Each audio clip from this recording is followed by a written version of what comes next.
Anyway, I just decided to kind of go with some of the books that we had been reading already. I know you're familiar with these books, and these seem to be the 3 favorite books that my students had. So I'm just going to read those today, and I'll try to get some different books and have some new stuff. And my plan is to try to do a video every week and send it to your teacher. I did have a death in the family this past week, and so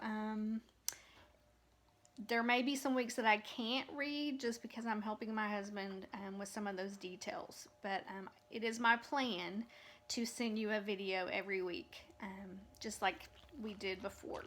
So anyway, Gracie and I are ready. Let me move it so you can see her better. She's kind of taking a nap. It's kind of afternoon for her. Here she is. She's even got her scarf on and everything. But anyway, we're gonna read, and this is the book Gracie's Adventures in Petlandia. And I know you're familiar with this one, and this seems to be one of the ones that were kind of a favorite, and it's one of Gracie's favorites too. Okay.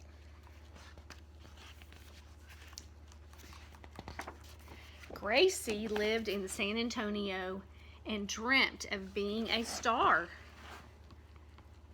With her very own TV show and a chauffeur-driven car.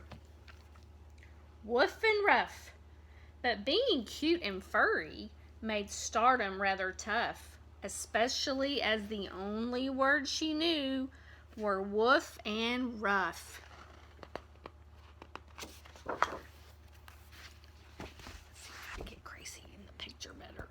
This is all new for me, all this technology. There she is. There she is. Okay. Feeling brave, she folded up her PJs in a flannel, along with some ideas for her Gracie YouTube channel. Sneaking into Sandra's room, she scrawled a doggy note, then kissed her gently on the cheek and went to get her coat. Scampering through the moonlit streets with thoughts of being wealthy, Gracie stopped beside a sign and thought, I'll take a selfie. See, here she is, taking her selfie. Silly girl. Pulling out her iPhone, she posed and took a snap, then headed to the airport while squinting at her map.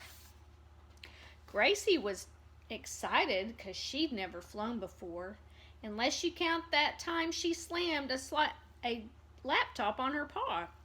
And as the plane took off, she thought of A-list hounds and mutts while trying to squish her nose into a tiny bag of nuts.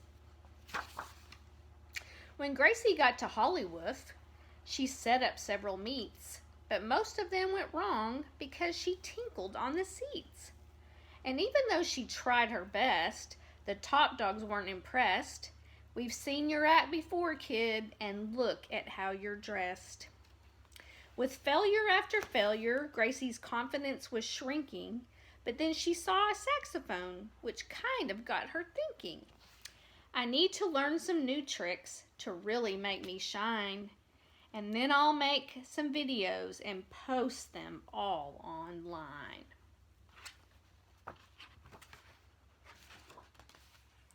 Meanwhile, back in San Antonio, Sandra found a note. My dog thinks she'll be famous. Oh, what a silly goat. But suddenly she looked up and saw Gracie on the news. She'd become an online superstar with 50 million views. Oh my goodness. She got really popular. It seems dogs can learn new tricks, Sandra thought out loud. Even though she missed her friend, she was also very proud.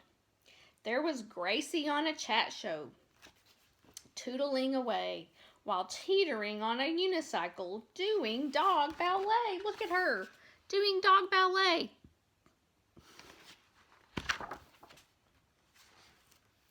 Soon the world was going wild for Gracie's jolly tunes. You could even buy a storybook and see her in the cartoons. She bought a doggy mansion and a limo and a yacht. She even met the president and partied quite a lot. Other doggies lined up to shake Gracie by the paw, and scripts for pet-based movies came tumbling through the door. She'd sit and count her money while lounging on her throne, but when she wasn't working, she'd often be alone.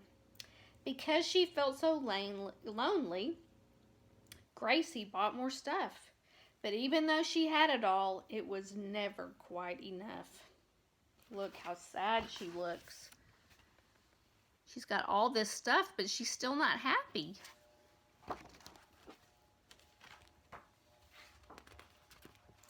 She tried some doggy yoga, which she thought might make her happy, but that just tied her up in knots and made her sore and snappy.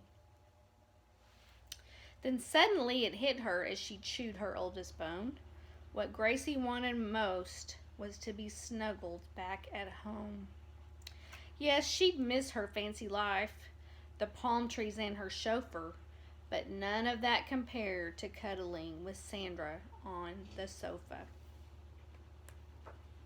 She called off all her concerts and she gave away her things, but all flights home were fully booked, so she clung onto the wings. Remember this picture where she's clinging onto the wings? All the seats were full. Hanging on for dear life as the plane took to the skies made Gracie think of Sandra, and tears welled in her eyes. Soaring over San Antonio, Gracie thought, I've had a hoot, but home is where the heart is, so I need to parachute. Fumbling in her suitcase, she found a sparkly gown, then used it as she leapt off to sort of slow her down. Tumbling through the fluffy clouds was really quite a rush, but Gracie had to slow down or she'd soon be doggy mush. Just then she saw a mattress dumped upon a roof, so she steered herself towards it and landed with a woof.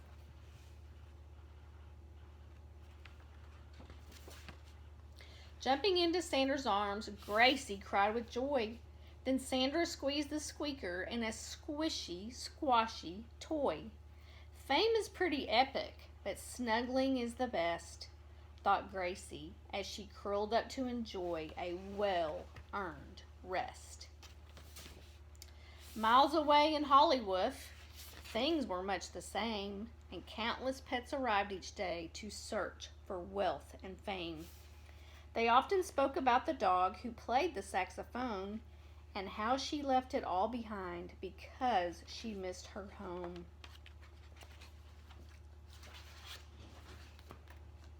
But Gracie wasn't bothered that she'd given fame the shove, because her trip had taught her that what really counts is love. Here she is at home.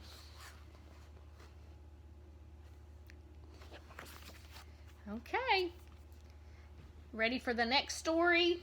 Let's do Murphy